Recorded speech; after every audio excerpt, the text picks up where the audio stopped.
Well, at age 15, you get arrested for a stolen bike and a box full of jewelry. Yeah. So you were robbing houses, or? Man, it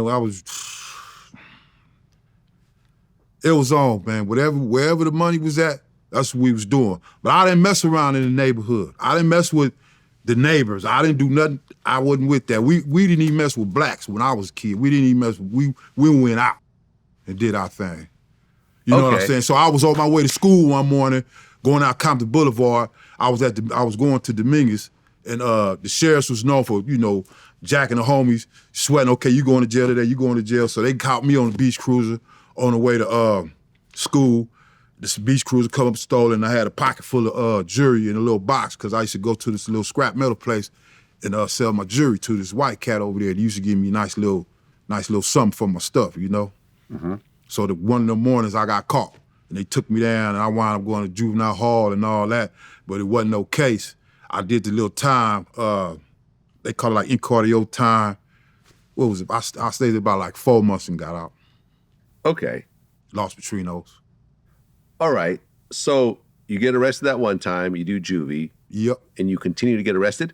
Continue to get arrested. Okay. So what ages are you getting arrested after that?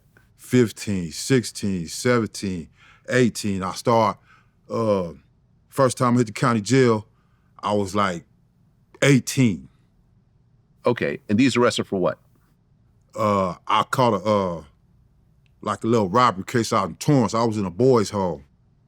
And I was just too wild, you know what I'm saying? I used to hit the gate. I was going to this trade school out in Torrance. You know what I'm saying? It's like a furlough thing to go to trade school. I played sports up in there. I was real good at sports. I had scholarship offers. I used to be in the LA Times, in this boys' home in Inglewood called Masada.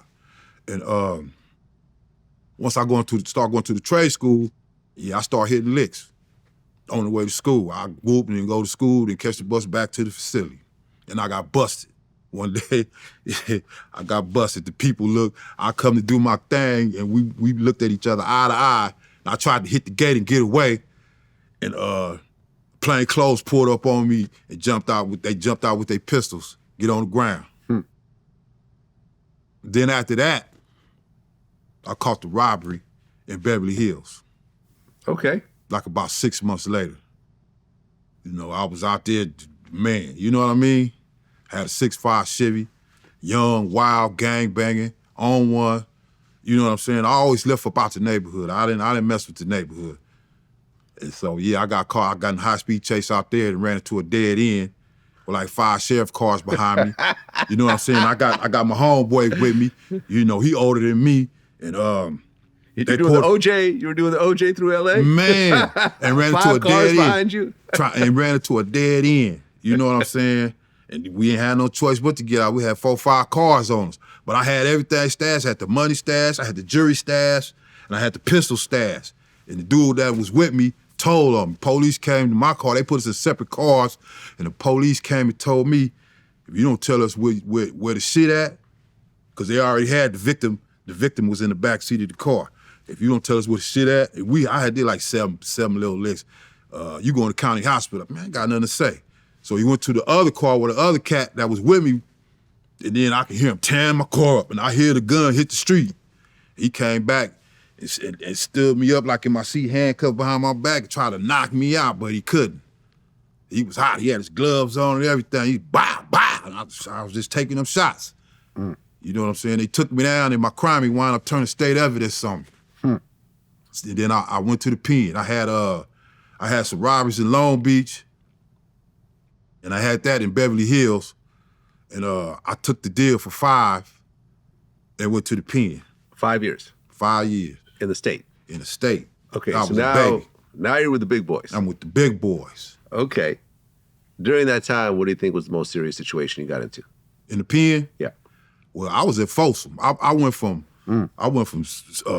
Susanville, Jamestown, San Quentin, Chino, getting into shit, because everywhere I went, I was outnumbered. Right. Mostly Mexicans, right? No, this time the Crips was always on me. Ah, okay. You know what I'm saying? You gotta stay strong or take your punk ass home, one of the two. And I'm finna stay strong until the police say, okay, you know what I'm saying? all that made me work my way up to being in Folsom. You know, I hit Folsom like October 1984. And that was, as soon as we got off the bus, the buzzers went off, the horns was going off, we hear the guns in one building, and all the police ran from down 5 count gate, not the 5 building count gate to one building. When they came back, they had a motherfucker, a brother, he had a thing this long going this side, coming out that side. Damn, a sword. A sword. Okay. Folsom wasn't no joke. When I was there, it was the real Folsom, the shit kicking days. Huh. You know what I'm saying? I don't want to name no names, but it was on, man. It was on, and it was racial. Well, we got into it with the Crips a few times because it was so many of them. But you know, when I got there, I liked to deprive of the homies that was there, you know, from my side, because it would be like 2 homies over here, 60 Crips over there, 3 homies over here, 30 Crips up. Man, they took up so much of everything, but then they wound up getting into it with the Mexicans. They had went to war with them. Mm. And then after that, we went to war with them behind something that happened up in the license plates, where they pressed license plates. We had a few homies up in there working, and they stabbed up one of my homies in the back, and they had a big riot up there.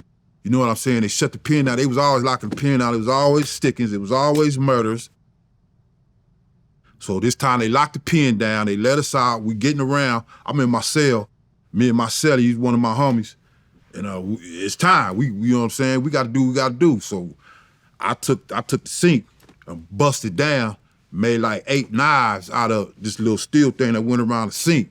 We was in 5 building, the old Death Row, before Death Row was in San Quentin. You know what I'm saying? But it was mainline in it, but it was still like a dungeon, blind spots, all that. It was people coming up missing up in there, you know what I'm saying? And the homies in 2 building, they handled their business. When they came out for control feeding, they shut it down again. Then we came out, I was working in the kitchen. I done slid around and slid up people knives and stuff, you know, that's on my side in 5 building. So me and one of the homies going there and handle our business, and one of the homies was sitting across the chow hall. We have a control feed, everybody sitting down, police everywhere. So we finna handle our business, but before we get ready to handle our business, he come from way across the chow hall and sit at the table with us. You ain't even supposed to do nothing like that. He dry snitched on us, but we still got up and got off and wound up going to the whole SHU program now.